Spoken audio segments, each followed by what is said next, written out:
Te louvamos, Senhor, por essa noite.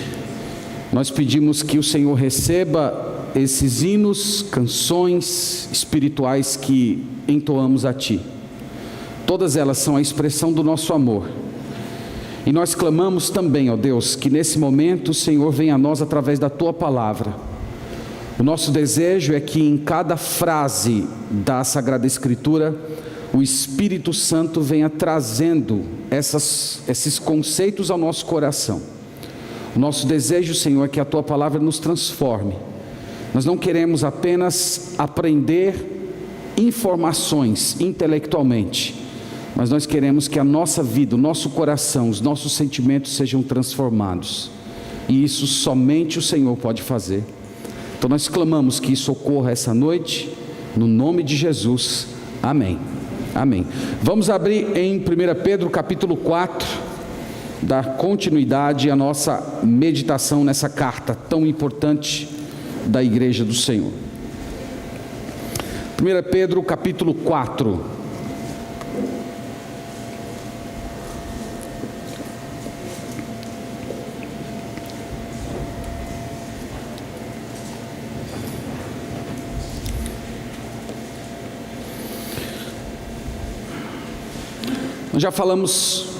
Nós já estamos há alguns meses meditando em 1 Pedro, e nós já temos dito que essa carta ela foi escrita numa situação muito particular. Nossos irmãos estavam padecendo uma perseguição estatal muito terrível, e o apóstolo Pedro escreveu para trazer uma palavra de conforto aos nossos irmãos, e a estimulá-los a permanecer firmes, a continuarem fiéis, a não negar o nome de Jesus. Sabemos que pessoas que são submetidas à pressão, à tortura, muitas delas não suportam a força, a intensidade das provações, e elas voltam atrás da sua fé. E Pedro escreveu para dar uma palavra de conforto a esses irmãos, lembrá-los da identidade espiritual deles em Cristo, o quanto eles eram importantes aos olhos de Deus, embora fossem odiados aqui nesse mundo. E nós temos muitas lições preciosas que nós podemos tirar para a nossa vida a partir da leitura desse texto sagrado. E o título da nossa mensagem essa noite é Sofrimento e Santidade.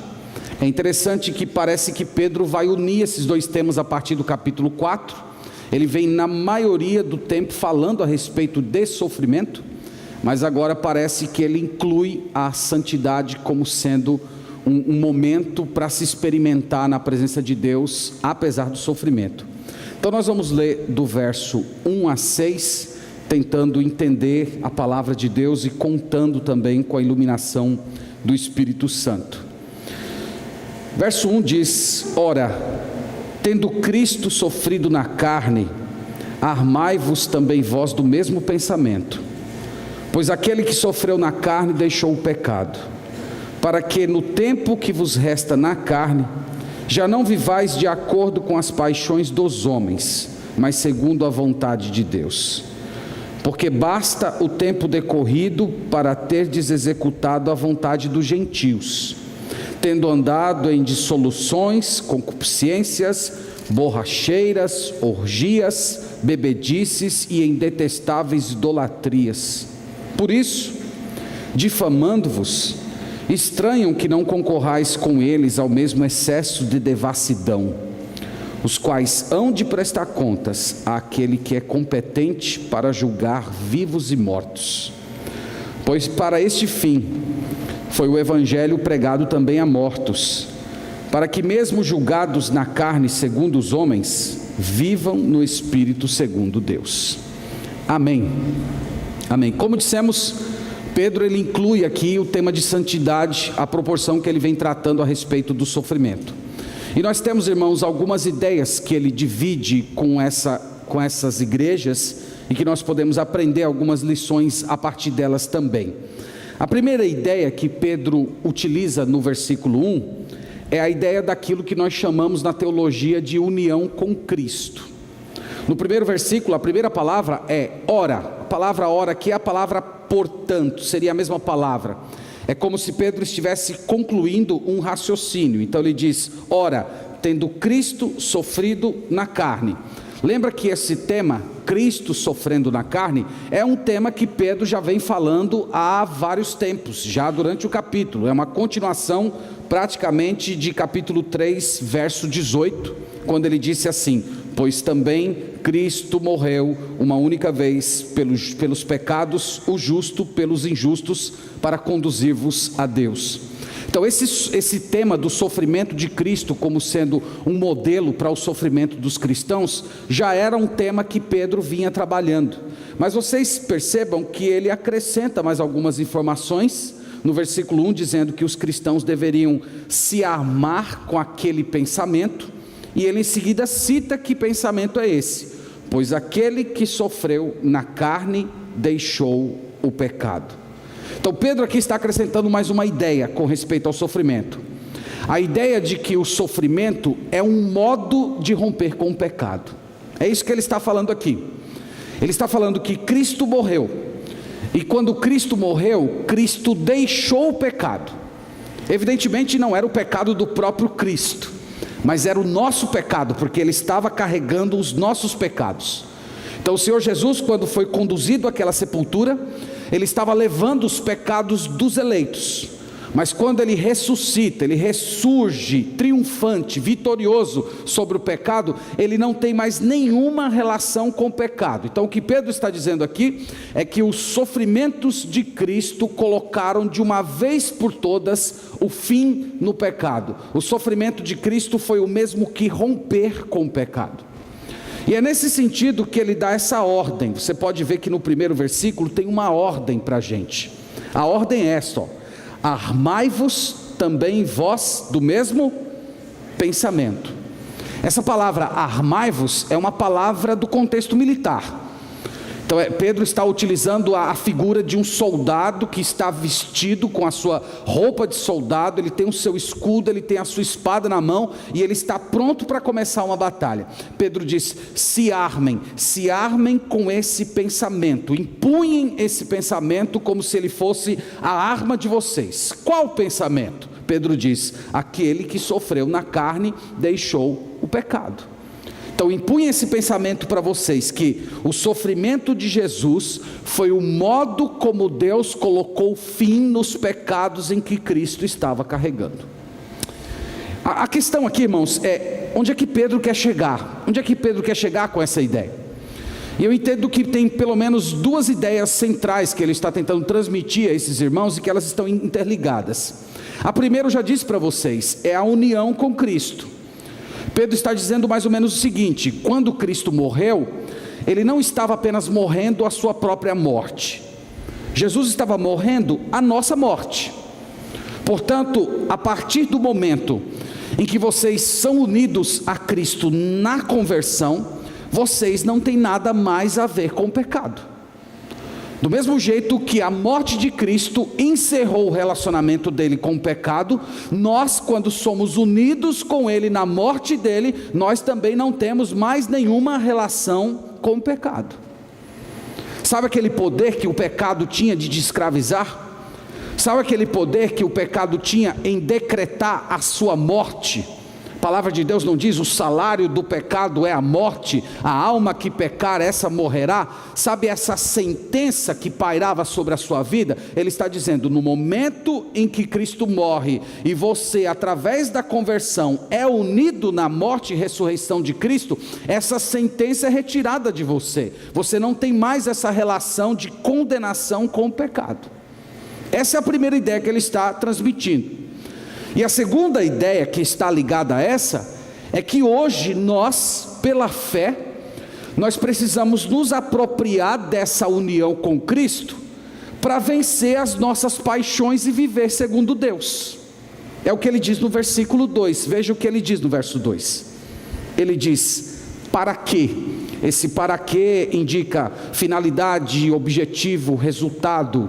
Então, é como se ele estivesse respondendo a pergunta: o que vai acontecer na minha vida se eu me armar com esse pensamento de que eu sou participante dessa destruição que Cristo trouxe sobre o pecado? Ele diz: para que no tempo que vos resta, veja, tempo que vos resta, é pouco tempo que nós temos de vida, ele está dizendo, no tempo que vos resta na carne, já não vivais de acordo com as paixões dos homens, mas segundo a vontade de Deus. Então ele está dizendo que, uma vez que nós nos apropriamos dessa verdade, ou usando as palavras de Pedro, uma vez que nós nos armamos com esse pensamento. Qual pensamento?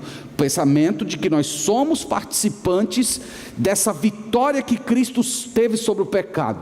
Esse abandonar do pecado nas costas de Cristo, Pedro diz, nós temos que nos apropriar, nós temos que nos armar com esse pensamento, para que nos nossos dias, no pouco tempo que resta de vida para a gente nesse mundo, nós não vivamos mais segundo as paixões, mas nós vivamos segundo a vontade de Deus. Vocês sabem que a vontade de Deus é a nossa santificação. Então, irmãos, é um versículo assim muito rico. Esse versículo ele poderia dar uma pregação só nele, mas o que Pedro está chamando aqui esses irmãos, e está chamando todos nós hoje, é isso: se armem com essa mentalidade. Quando Cristo morreu, Ele libertou vocês do poder escravizador do pecado, para vocês viverem hoje, no pouco tempo que resta de vida, não mais segundo as paixões, mas segundo a vontade de Deus. Esse é o primeiro ensino. Então Pedro está falando que aquele abandonar de Cristo no pecado, no ato do seu maior sofrimento, tem tudo a ver com você. Cristo não estava apenas abandonando os pecados que Ele estava carregando, Ele estava fazendo você participante dessa vitória. Ele estava dizendo que quando Ele carregava aqueles pecados, Ele estava carregando os seus pecados, para que hoje você não viva mais como escravo do pecado. Então essa união com Cristo, ela nos transforma. No versículo 3, ele chama os irmãos a dar um basta nos pecados do passado. Olha o que ele diz no verso 3: porque basta o tempo decorrido, para terdes executado a vontade dos gentios, tendo andado em dissoluções, concupiscências, borracheiras, orgias, bebedices e em detestáveis idolatrias. Pedro está dizendo: basta, vocês já perderam tempo demais nisso, vocês já desperdiçaram a vida de vocês durante muitos anos nesse tipo de prática. Antes de vocês conhecerem o Evangelho, antes de vocês conhecerem Cristo, serem unidos a Ele, era assim que vocês viviam. Mas esse tempo de pecado pertence ao passado de vocês, não caracteriza mais a vida de vocês. E em seguida Pedro lista alguns pecados que eram parte da vida desses cristãos e que caracterizavam o comportamento dos pagãos daqueles dias. Ele cita algumas categorias. Primeiro, ele chama dissoluções. A palavra dissoluções significa vida descontrolada. É a ideia de alguém que pratica todo tipo de pecado sem estabelecer limites. Não, os limites, melhor dizendo, são os que ele mesmo estabelece. Ele joga-se de cabeça em tudo aquilo que é mal. Ele ainda usa a palavra concupiscências. Essa palavra, ela pode ser traduzida como luxúria. Ela envolve todo tipo de desejo pervertido, e ela normalmente é utilizada para designar pecados relacionados à sexualidade. Ele usa a palavra borracheiras. Essa palavra significa embriaguez, encher a cara, ser controlado pelo vinho. Ele usa ainda a palavra orgias, e essa palavrinha aqui, ela era utilizada para falar de uma festa que acontecia na antiguidade, a um deus romano chamado Baco, que se promovia uma festa ao vinho, regada a vinho, em que as pessoas praticavam procissões, entoavam canções a essa divindade, e tudo terminava numa grande orgia. E Pedro está dizendo: isso era a vida de vocês no passado. Ele ainda usa a palavra bebedices, que é para se referir a todo tipo de farras, e as detestáveis idolatrias, que seriam todas as formas de cultos pagãos que eram realizados a diversas pessoas, inclusive para o próprio imperador. Então, se a gente fosse sintetizar, talvez todos esses pecados aqui, eles cabem em 3 categorias: imoralidade, bebedeira e idolatria. Pedro está dizendo: vocês já viveram assim, basta, coloque um fim nisso. Vocês já pecaram demais, vocês já ofenderam por muito tempo ao Senhor. Agora vocês já conhecem a Jesus, vocês já foram unidos a Ele. Então usem o restante de vida que vocês têm, porque é só um restante de vida, para viver segundo a vontade de Deus, porque vocês já morreram para o pecado. Quando Cristo morreu para o pecado, Ele não estava morrendo apenas a morte dele, Ele estava morrendo a sua também. Por fim, no versículo 4, Pedro explica o porquê os nossos irmãos eram perseguidos. Veja que interessante esse versículo 4. Ele diz assim: por isso, difamando-vos, estranham que não concorrais com eles ao mesmo excesso de devassidão. Aqui Pedro está dizendo, essa aqui é a razão pela qual eles criticam vocês. Eles estranham o comportamento de vocês e eles difamam vocês. Lembre-se, irmãos, que nessa época muitos pagãos estavam difamando os nossos irmãos. Eles achavam estranhos o fato de que os nossos irmãos não participavam dessas coisas. Tinham as festinhas, os festivais aos deuses, as lutas de gladiadores. Eles iam a festas uma vez por ano acender incenso ao imperador. Eles eram bêbados, eles eram imorais. E os nossos irmãos não participavam daquele tipo de vida social. Os nossos irmãos, ao contrário, eles tinham vida santa, eles tinham vida reta, eles tinham vida pura. Os nossos irmãos respeitavam o casamento, eles eram corretos no negócio, eles perdoavam, eles não ficavam falando mal uns dos outros. E aqueles pagãos estranhavam isso, mas por que eles não vivem que nem a gente? Por que eles não vão nas festas que a gente vai? Por que eles não participam das bebidas que nós bebemos? É por isso que Pedro usa aqui a palavra concorrais. Eles estranham que vós não concorrais. A palavra concorrais aqui é correr atrás. Então eles olhavam para os cristãos e viam que os cristãos não viviam correndo naquela busca frenética por pecado, por devassidão. E sabe como é que o pagão se sentia quando via isso?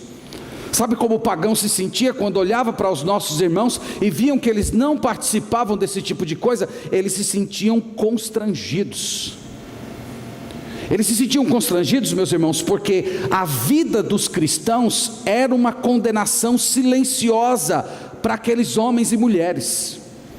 Eles sabiam que estavam errados, eles sabiam que estavam vivendo no pecado.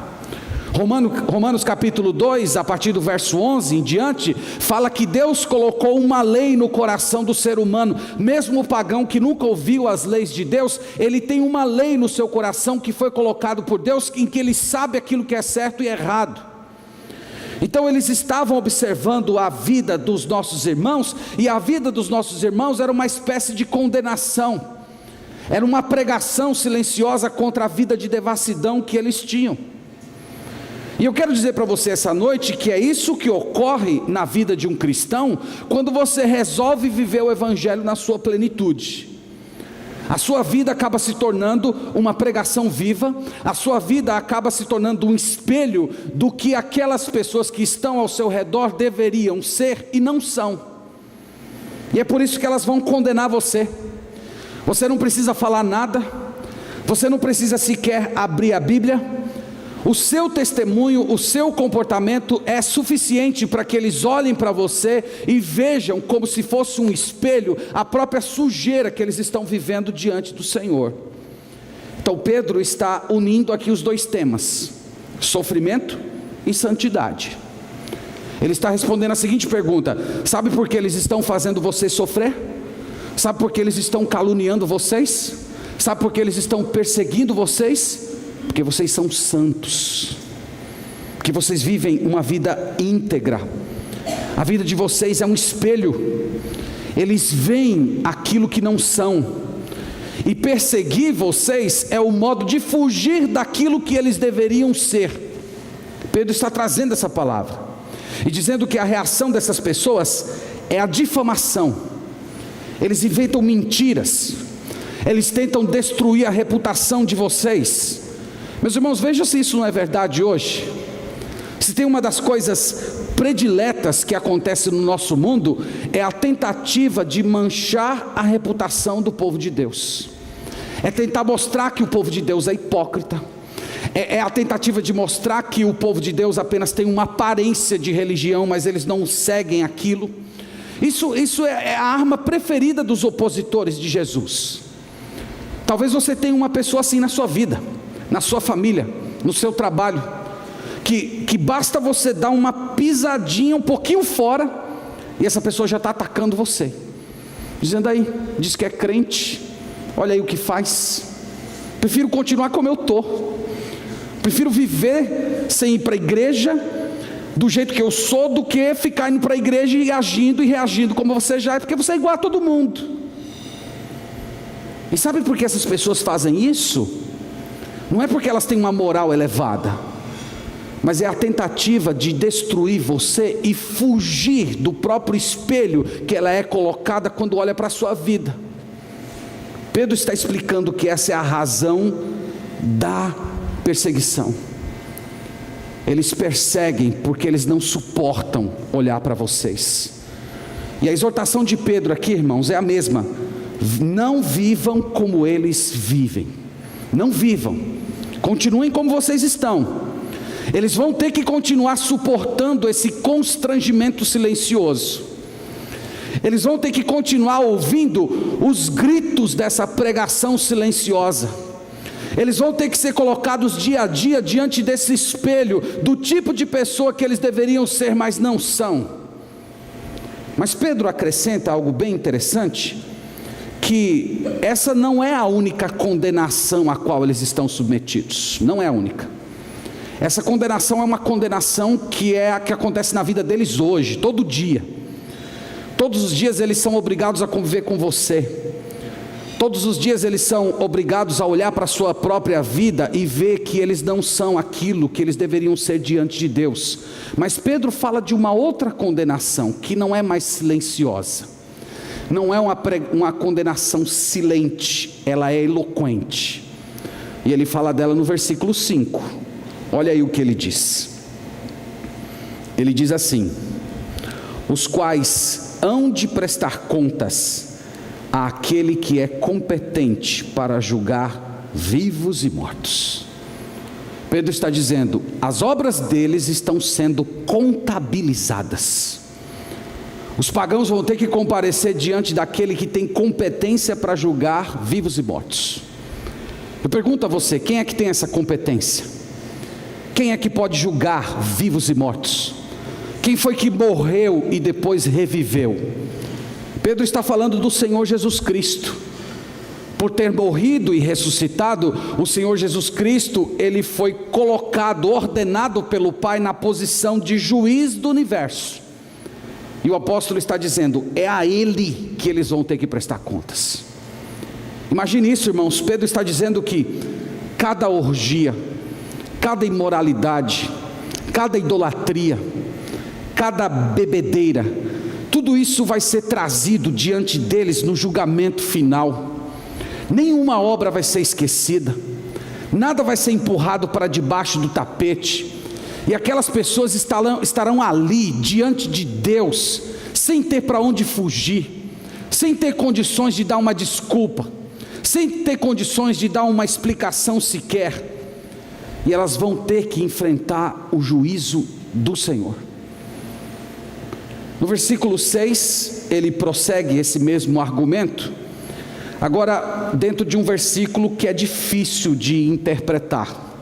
Ele diz assim: pois para este fim foi que o evangelho foi pregado também a mortos, para que mesmo julgados na carne segundo os homens, vivam no espírito segundo Deus. É um versículo um pouco difícil de interpretar, mas provavelmente Pedro aqui está combatendo um tipo de crítica que os pagãos normalmente faziam contra os nossos irmãos. A gente poderia ler esse versículo mais ou menos assim, acompanhe comigo a leitura.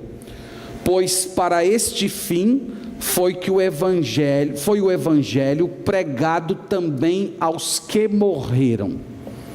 Esse versículo pode ser lido dessa maneira: o evangelho foi pregado aos que morreram. Pedro aqui então, se eu estou correto, ele está falando a respeito dos nossos irmãos que morreram, foram fiéis a Cristo, padeceram perseguição e morreram confiados na salvação de Jesus. Continuando o versículo, ele diz: para que mesmo julgados na carne segundo os homens. Então ele está falando que os nossos irmãos eram julgados na carne segundo os homens. Eles eram julgados às vezes em tribunais por professarem a fé em Jesus, mas eles eram julgados também na boca do povo, como Pedro acabou de falar, que eles eram difamados por não se comportarem como os pagãos se comportavam. Então essas pessoas, elas eram julgadas segundo os homens, e muitas vezes condenados a mortes terríveis. Mas Pedro conclui dizendo: mesmo julgado na carne segundo os homens, vivam no Espírito segundo Deus. Então Pedro está dizendo que eles estavam vivos, que eles tinham vida eterna, e essa vida vinha a partir do Espírito Santo. Pedro aqui, irmãos, está dando uma espécie de resposta a um tipo de acusação que os pagãos faziam nesse tempo.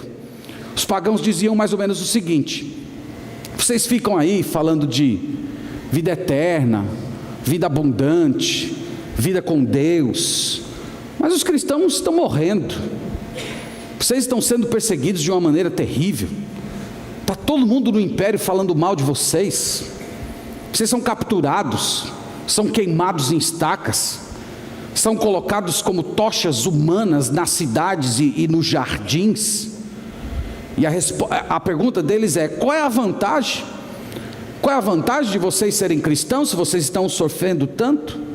Pedro está respondendo: esses que partiram, esses que morreram, eles morreram crendo no Evangelho, e eles serão ressuscitados por Deus. Então Pedro aqui está usando o mesmo padrão, você que já vem ouvindo as mensagens, um padrão que Pedro retrata muito nessa carta, que primeiro vem o sofrimento, depois a glória, depois a exaltação. Pois bem, meus irmãos, eu quero seguir com vocês para algumas lições que nós podemos aprender desse parágrafo, e depois nós vamos orar. A primeira lição que eu quero dividir com vocês é essa: que nós precisamos armar o nosso pensamento com a união com Cristo, para termos vitória sobre o pecado. Esse é o ensino do versículo 1. Pedro diz: se arme com esse pensamento. Aquele que sofreu, deixou o pecado. Então Pedro está recordando a esses irmãos e a nós também, que o poder escravizador do pecado na sua vida, ele já foi quebrado. Você peca ainda? Peca. Mas você não peca ainda no sentido de que o pecado é o poder dominante da sua vida. Você não peca mais no sentido de que o pecado está sentado no trono da sua existência. Ele foi varrido do trono da sua existência no momento da sua conversão. Quem está sentado lá agora é Jesus. Mas o pecado continua tentando invadir a sua vida. Ele continua tentando tirar Jesus dessa posição, ou fazer você acreditar que isso não aconteceu na sua vida.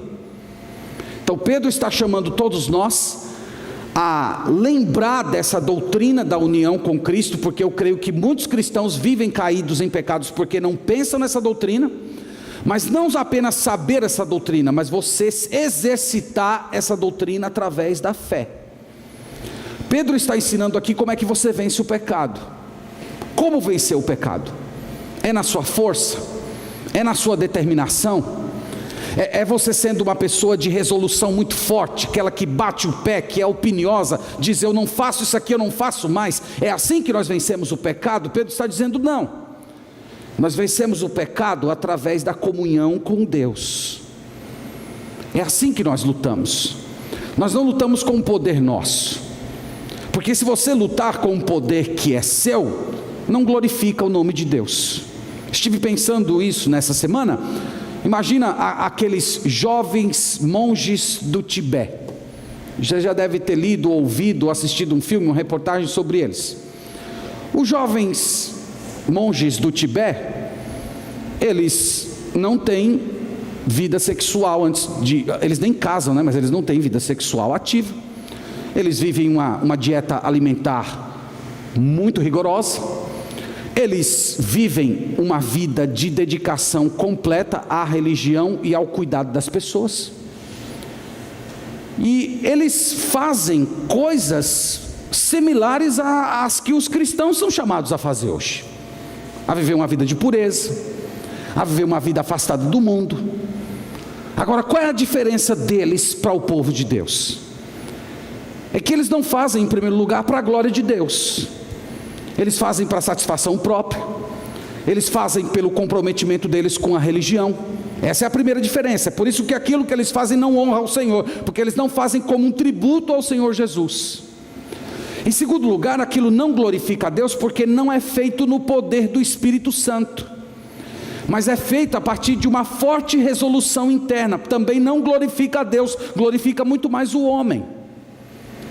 Então Pedro aqui, irmãos, está ensinando a gente como viver para o Senhor.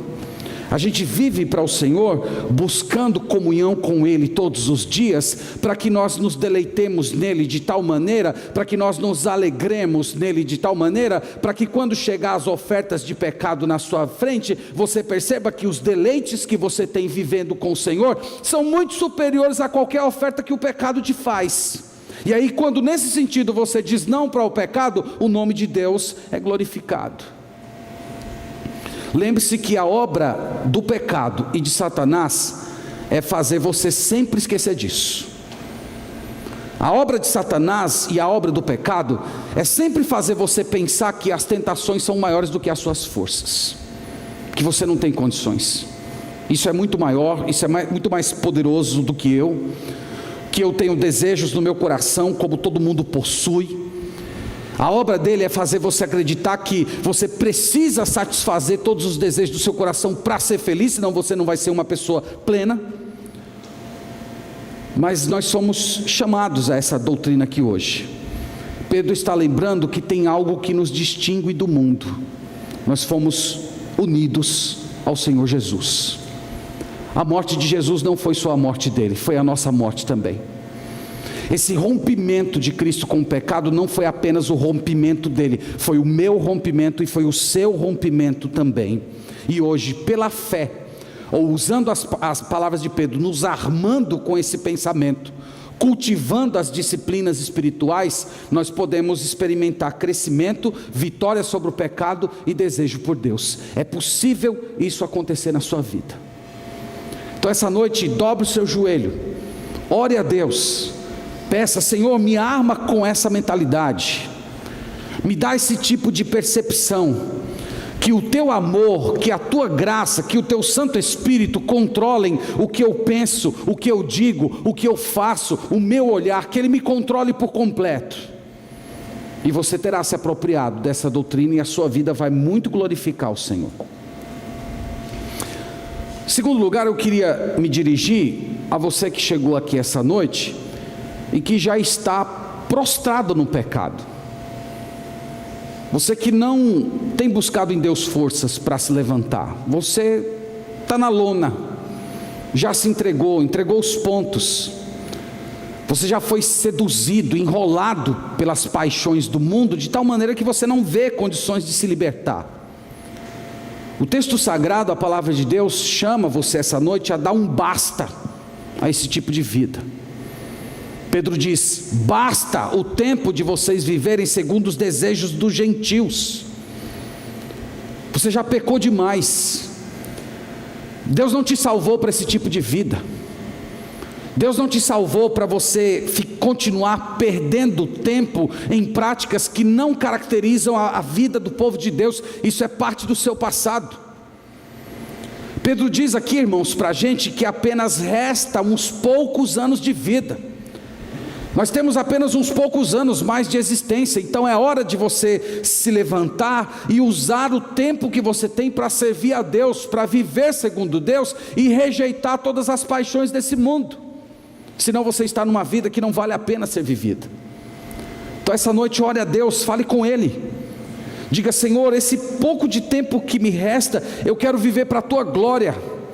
Eu quero buscar o Teu reino e a Tua justiça em primeiro lugar. Me dá forças para levantar. E você vai ver que Deus vai ao seu encontro. Mas também, irmãos, eu queria dizer para vocês que esse tom de urgência nas palavras de Pedro, eu senti esse tom de urgência na frase quando ele disse assim: pouco tempo que nos resta. Lembrando assim, que a nossa vida está no fim. Nós estamos assim, cada dia caminhando para a morte. Eu não sei se você pensa na sua existência desse modo, mas a Bíblia chama a gente a considerar a vida assim. Como é que você tem que olhar para a sua própria existência? Um pouco de tempo, um restante de tempo. E tem uma regra básica da administração do tempo, dessas pessoas que trabalham com administração de tempo, que diz o seguinte: que quando você tem muitas coisas a fazer e tem pouco tempo, você opta por aquilo que é essencial ou prioritário. Então Pedro está dizendo: você tem apenas um pouco de tempo de vida, você só tem um resto de vida. Isso aqui, irmãos, é um chamado à urgência, é um chamado, é uma exortação contra a futilidade, porque nós perdemos muito tempo.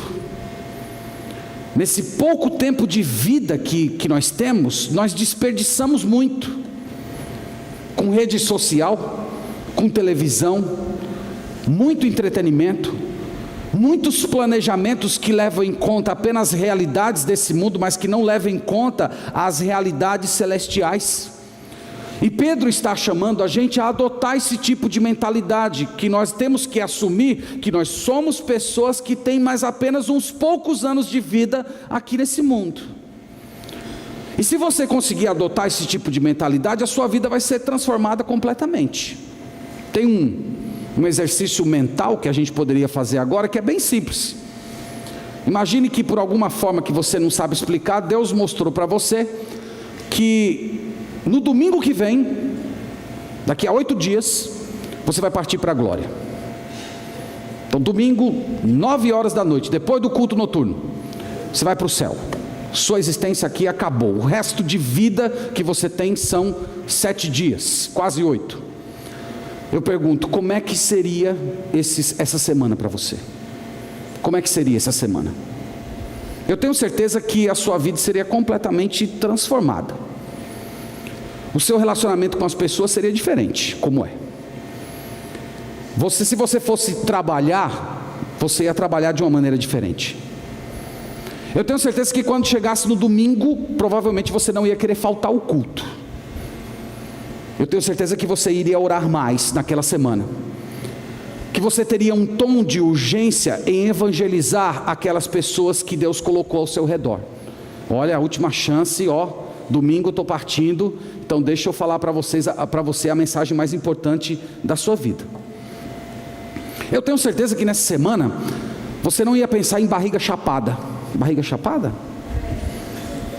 Ah, sim, eu quero partir para o céu com um tanquinho aqui, né? Você não ia pensar nisso. Você também não ia pensar no episódio da série que não saiu. Senhor, estou doido para ir para a glória, mas olha, tem que saber primeiro que vai acontecer no próximo episódio. Você não ia nem querer saber nada de série. O fato, irmãos, é que quando nós assumimos uma mentalidade que só resta um pouco de tempo, a nossa vida muda. Então, nós temos muitas coisas que ocupam o nosso dia. Algumas dessas coisas não são pecado, mas elas são fúteis. Elas acabam impedindo que você olhe para aquelas coisas que são superiores e melhores. Então Pedro chama a gente a mudar esse tipo de mentalidade. Aliás, Pedro está dizendo que essa mentalidade que considera apenas as coisas desse mundo é a típica mentalidade do gentio, é a mentalidade de quem não tem o Senhor. Então a Bíblia diz que a nossa vida é como fumaça. E nós já perdemos tempo demais na nossa vida com o pecado, e hoje estamos perdendo muito tempo com futilidade. E já passa da hora, irmãos, da gente parar de desperdiçar a vida. Lembra daquelas palavras de Jesus com Marta e com Maria? Marta lá toda ocupada nos serviços domésticos. Veja, serviço doméstico não é pecado, mas comparado à presença de Jesus, Jesus olhou para ela e falou: olha, você não está fazendo uma boa escolha. Pouca coisa é necessária, e somente uma é necessária. Você precisa de pouca coisa, você está correndo atrás de muita coisa, só uma é necessária. Será que essas palavras não cabem para você hoje? Você está correndo atrás de coisas demais, você está perdendo seu tempo com coisas demais. Eu escutei um pastor, que eu gosto muito de ouvi-lo, falar assim, que depois da chegada das redes sociais, ficou provado de uma vez por todas que todo cristão tem tempo de ler a Bíblia e orar. Não tem mais desculpa dizer, eu não tenho tempo de ler a Bíblia e orar, porque todos os cristãos acessam a rede social mais de uma vez por dia. Então isso prova que você tem tempo, que você pode orar mais, que você pode mais olhar a Sagrada Escritura. Pedro, irmãos, aqui está chamando a gente a adotar uma mentalidade de uma vida mais estrita, uma mentalidade de guerra. Sabe quando pessoas estão numa guerra, que elas pensam em cada segundo da vida, em que elas pensam em usar cada recurso da sua vida no lugar correto? Eu li alguns anos atrás sobre a mentalidade do povo norte-americano na Segunda Guerra Mundial. Então diz que os americanos andavam com os carros a 20, 30 km por hora só, para economizar gasolina, para não correr risco de ter acidentes e faltar médico para os jovens que estavam no campo de batalha. Eles comiam comida enlatada, estocavam comida para não ter risco de repente ter desperdício e pessoas ficarem sem comer. Eles oravam mais, as igrejas estavam lotadas porque eles estavam intercedendo pela própria vida e pelos seus filhos que estavam no campo de batalha. Nós somos, irmãos, chamados a essa mentalidade. Nós não estamos em casa, nós não estamos vivendo uma era de paz, nós estamos no meio de uma guerra espiritual, e nós precisamos desse tipo de mentalidade. Falta pouco tempo, só mais uns anos, Jesus vai te chamar, ou Ele vai te chamar através do arrebatamento, ou Ele vai colocar um fim na sua existência. E de que vai ter adiantado você ter passado a sua vida inteira correndo atrás de futilidades, mesmo que você não foi um cristão que viveu mergulhados em grandes pecados, mas o que vai ter valido a pena uma vida inteira de futilidades? Então Pedro está chamando a gente a repensar isso. Você usar todos os recursos que você tem para a glória do Senhor, o seu tempo, a sua inteligência, tudo que você tem para amar a Deus e para servir as pessoas. Essa é a vida que nós somos chamados a ter nesse resto de existência que temos nesse mundo. E eu queria terminar falando com você que ainda não entregou a sua vida ao Senhor Jesus Cristo.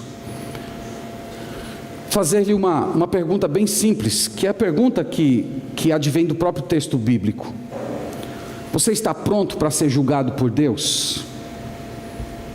Você está pronto para comparecer diante daquele que é competente para julgar vivos e mortos? Como é que você se sente ao pensar que cada um dos seus pecados estão sendo contabilizados minuciosamente no livro de Deus, que nada passa despercebido aos olhos dele? Cada ação errada, cada olhar pecaminoso, cada pensamento pervertido, tudo isso minuciosamente, cada intenção equivocada. Sabe aquelas coisas que nós fazemos que exteriormente é correto, mas intencionalmente é errado? Até isso sendo anotado. Como é que você se sente ao saber que tudo isso está no livro de Deus, e que um dia você vai ser colocado diante dele, e que você não vai ter desculpa para dar a ele, que você não vai ter ninguém, nenhuma instância superior, não tem Supremo Tribunal para recorrer, porque Ele é o Supremo? Como é que você se sente ao saber desse tipo de coisa? Você está pronto? Esse juízo está se aproximando, e parece que tem esse padrão na Bíblia, que todas as vezes em que o juízo de Deus está se aproximando de um certo povo, esse povo parece que mergulha ainda mais no seu próprio pecado e vive como se fosse viver eternamente. Isso aconteceu com Sodoma e Gomorra, isso aconteceu nos dias de Noé. As pessoas estavam lá vivendo a sua própria vida, quando de repente chegou o juízo de Deus. A Bíblia diz que vai ser do mesmo jeito. Quando você menos esperar, você vai ser chamado a entrar na presença daquele que é todo poderoso e que sonda os seus corações. Mas nisso tudo tem uma boa notícia, é que hoje pode ser o dia em que esse escrito de dívida que você tem diante de Deus, ele vai ser rasgado. Hoje pode ser o dia em que todos os seus pecados que estão alistados lá no livro de Deus, eles vão ser riscados com o sangue de Jesus, e embaixo vai ser escrito perdoado. Hoje pode ser esse dia. Basta você se converter a Jesus. Basta você se curvar diante dele nesse momento, clamando pelo perdão dos seus pecados e depositando a sua confiança, a sua fé, de que aquele sacrifício que ele fez na cruz foi um pagamento pelo seu próprio pecado. Se você crê em Jesus nesse sentido, todo o seu pecado será anulado. Deus vai colocar em você, e ao invés da sentença de culpado, ele vai escrever inocente. E um dia, quando você partir desse mundo, ele vai te receber como filho e como filha nos lares celestes. Entregue sua vida a Jesus hoje. Pare de adiar isso de uma vez por todas, porque senão você vai ter que comparecer diante daquele que é competente para julgar vivos e mortos, aquele a quem nós devemos prestar contas. Entregue-se a Jesus, converta-se a Ele, entregue a sua vida a Ele, para você experimentar essa união com Cristo, essa transformação de vida que só o Evangelho de Jesus pode fazer. Faça isso agora. Faça isso aí sentado no seu lugar, eleve o seu pensamento para o céu e diga: Senhor, eu quero ser uma dessas pessoas, eu quero ter os meus pecados perdoados, eu quero ter a minha dívida rasgada contigo, eu quero ser perdoado de uma vez por todas e ser recebido como teu filho. E Deus vai fazer esse milagre na sua vida. Enquanto a nós, meus irmãos, vamos lembrar da palavra de Deus, vamos assumir essa união com Cristo, vamos nos apropriar dela pela fé, e vamos usar esse pouco tempo de vida que nos resta para viver segundo Deus e não viver mais segundo as paixões. Que Ele nos abençoe, que Ele tenha misericórdia de nós e que Ele nos dê a sua graça. Amém.